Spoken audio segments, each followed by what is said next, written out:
Ya, kita bersama dengan rakan setugas kita Ernie. Assalamualaikum Ernie.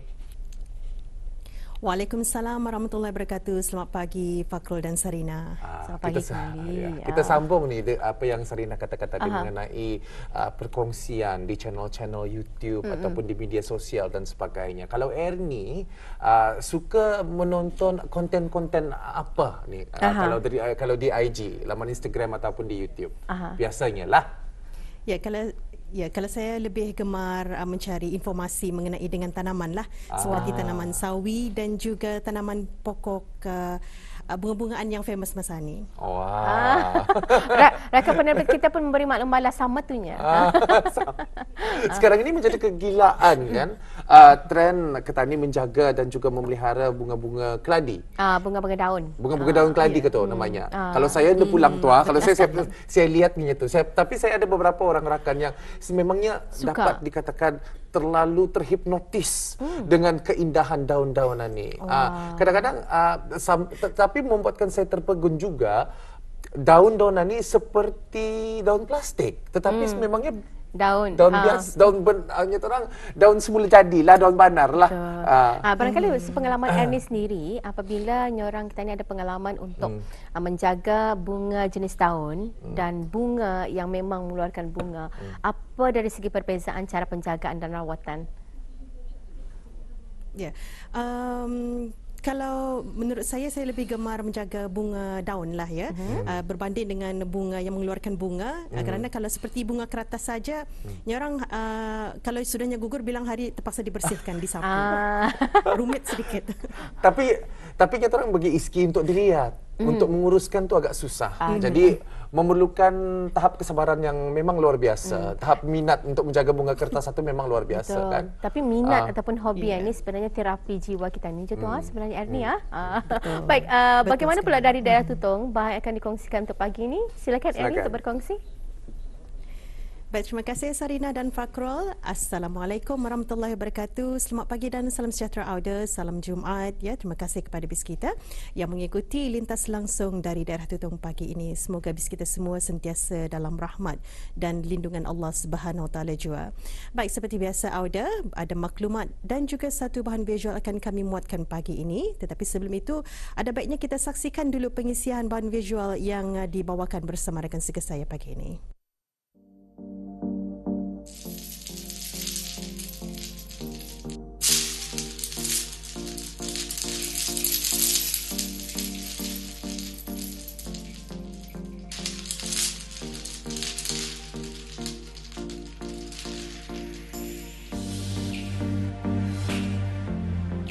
Tahukah Auda, tumbuhan liar yang mekar di dunia ini banyak kegunaan dan manfaatnya jika kita mengetahui pengolahan daripada fisik tumbuhan liar tersebut. Samalah seperti tumbuhan buah tindas. Ia merupakan tumbuhan liar yang kerap tumbuh di tanah lembap dan berupa sejenis biji-bijian tropika dari suku padi-padian yang mempunyai pseudocarps berkulit keras, iaitu struktur biji yang sangat keras dan berwarna putih atau kelabu apabila masak. Ia mampu tumbuh meninggi sehingga mencecah 10 kaki dan lazimnya mempunyai lebih kurang 200 biji dalam satu rumpun. Di negara ini, ia dikenali sebagai biji buah tindas atau anggalai, manakala saintifiknya ia disebut Coix lacrima jobi atau Jobstier atau turut disebut sebagai Adlai atau Adlai millet yang berasal daripada keluarga Poaceae. Sesetengah masyarakat memanfaatkannya sebagai perubatan herba, namun ada juga yang mengolahkannya sebagai sesuatu produk kraftangan yang menarik.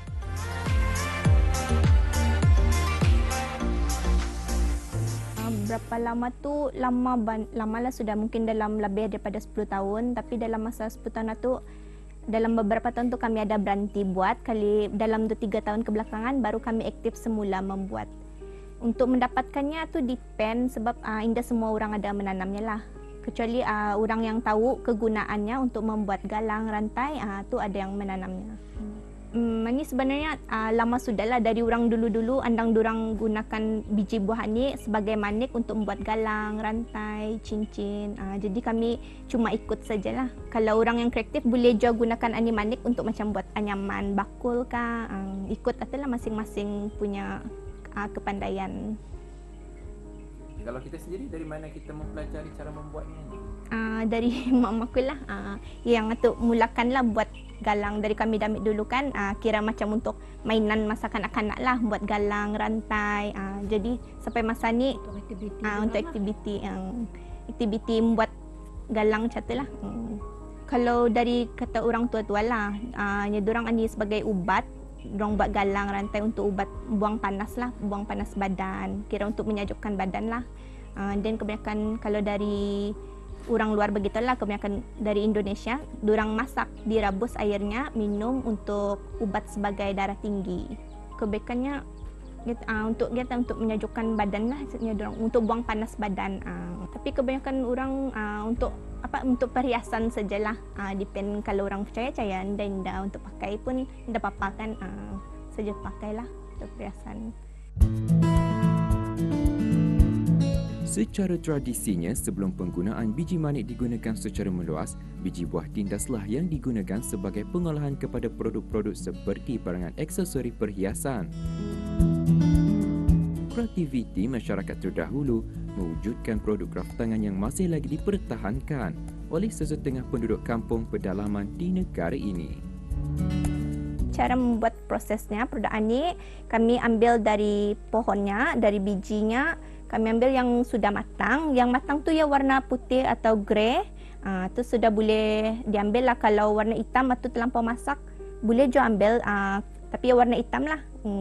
Kebanyakan kami ambil yang sedang matang lah, warna grey. Kemudian kami tampi. Sudah tampi tu buangnya punya, bersihkan uras-uras.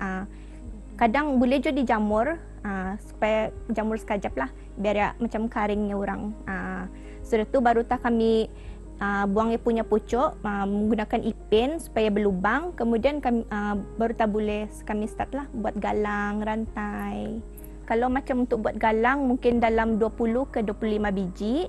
And then kadang kami campur jua manik untuk yang warna-warni untuk mewarnakan ialah. Tu mungkin dalam 15 biji buah bijian ni, kemudian 5 biji manik. Kalau untuk rantai tu memerlukan banyaklah. Kadang ada yang 25 biji, 30 biji, depend panjang yang kita maulah. Paling maksimum so kami pakai 30 ke 40 biji untuk rantai yang panjang lah. Depend kreativiti seorang-seorang lah. So far cabarannya cuma ia mengambil masa untuk kami membersihkan anilah ia punya pucuknya ani. Itulah yang take time. Kalau contohnya kalau kami buat rantai mungkin dalam masa 30 minit lah, sebab ia memerlukan dalam 30 ke 40 biji buahan ni. Soalnya kami rantai dalam 5 ke 6 itulah ulas rantai. Kalau galang dalam boleh sampai 10 lah. 10 set galang. Soalnya aku sama mamaku sajalah yang buat ni. Kadang ada adikku tolong je lah.